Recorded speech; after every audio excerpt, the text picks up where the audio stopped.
Finance Committee, and we'll give it over to Mr. Kiefer. Mr. Kiefer? Good afternoon. Is this working? If it's green, it's working. Okay, it's green. I bring you today a request from Transition House for additional funding for a new affordable housing project. Transition House, as you may know, provides shelter and support services to homeless families in Santa Barbara, and they've been doing that for 25 years. This particular project involves two buildings. One is an existing mixed-use building called the Cordover Center that consists of 8 existing apartments over the offices that Transition House has on the ground floor. So that's the existing mixed-use building. And the apartments in that building will be renovated as part of this project. Adjacent to that is the site of the Old Mom's Restaurant, which they then plan to tear that down and replace with a new mixed-use building that will have 8 new units above, and then there'll be an infant care center on the ground floor. There'll be a bridge that then connects the two buildings. And all this is about a block and a half away here on Coda Street, right across the street from Artisan Court, the old Hagen printing property. The Housing Authority has a project that's underway right now.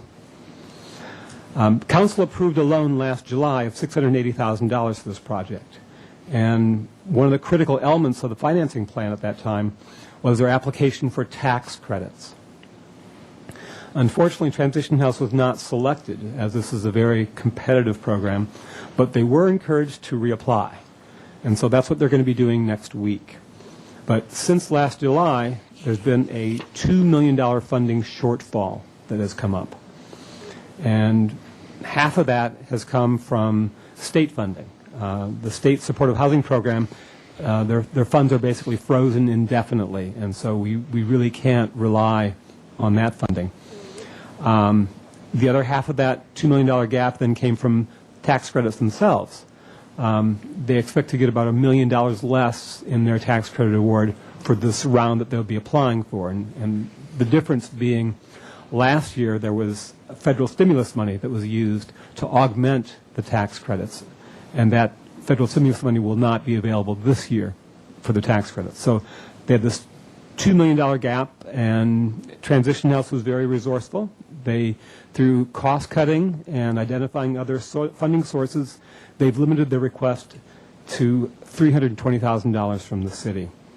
The cost reductions came about through design changes, recommendations that ABR made that resulted in a slightly smaller building, and also through lower construction costs. Recent bid prices for the Artisan Court project across the street came in very favorable, and so they were able to adjust their estimates accordingly. So those are the cost reductions. They also then got a permanent bank loan from Montecito Bank and Trust for $1.4 million for this project.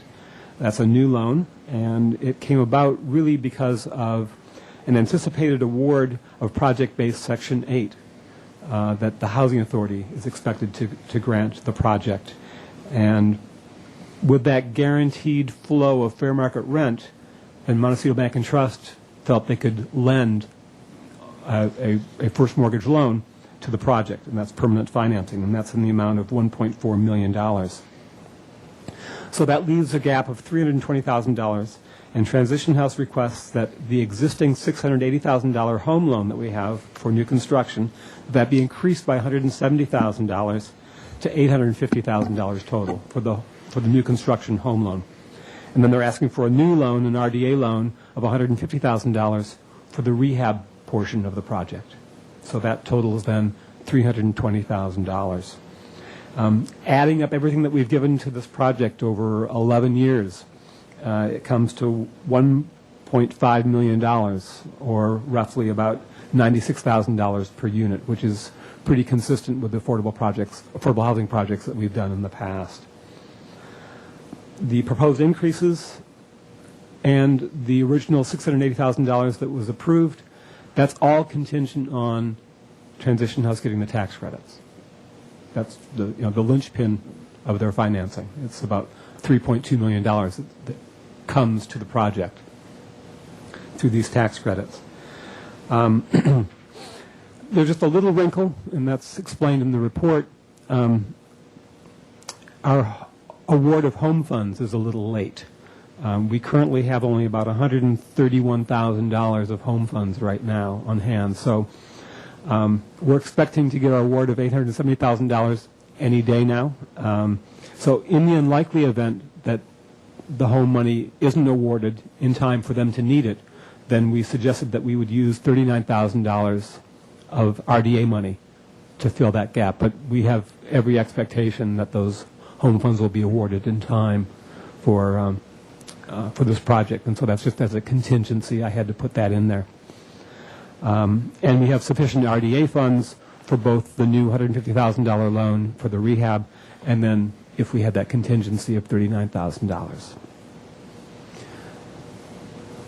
That concludes my presentation. Great. If you have any questions. Do you have any questions, Councilmember Self? I have a couple. Yes. Sure. Do yours. You know, when I was looking at the math on this, it looked to me like we're spending a couple $100,000 for the rehabilitation and about, what, 1.3 million for the 8 new units? Is that essentially where the money's going?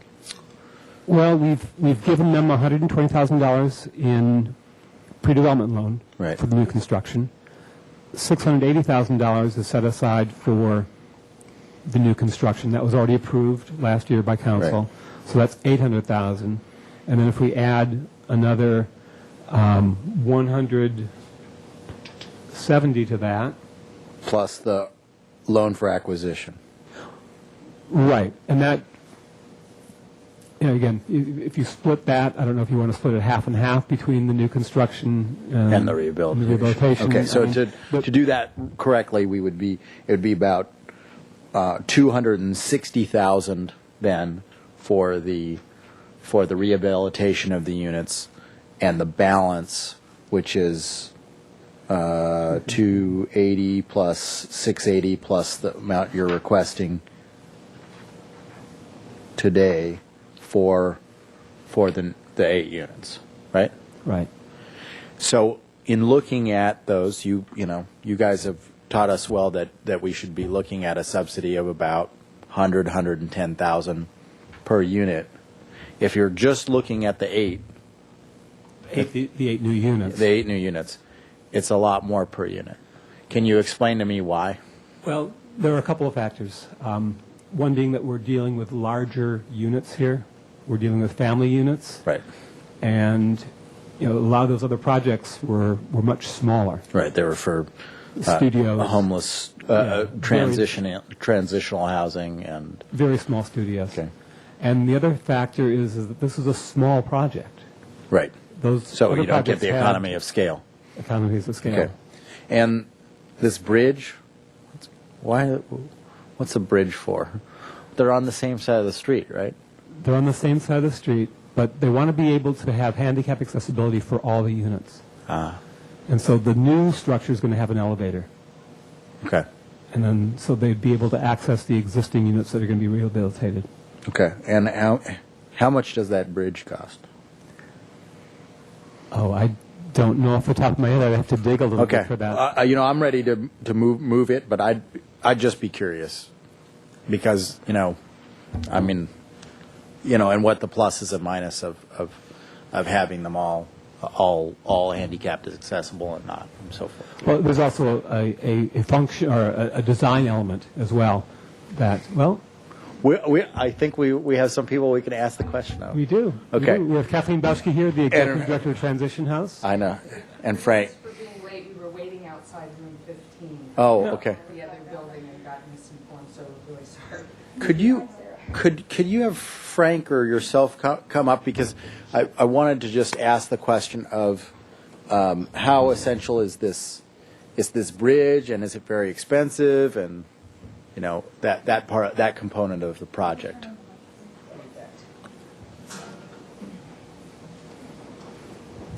The bridge on the project allows the second floor tenants on the existing building to have access to the elevator. We don't, at the time that the existing building was constructed, there was not a regulation that it needed an elevator.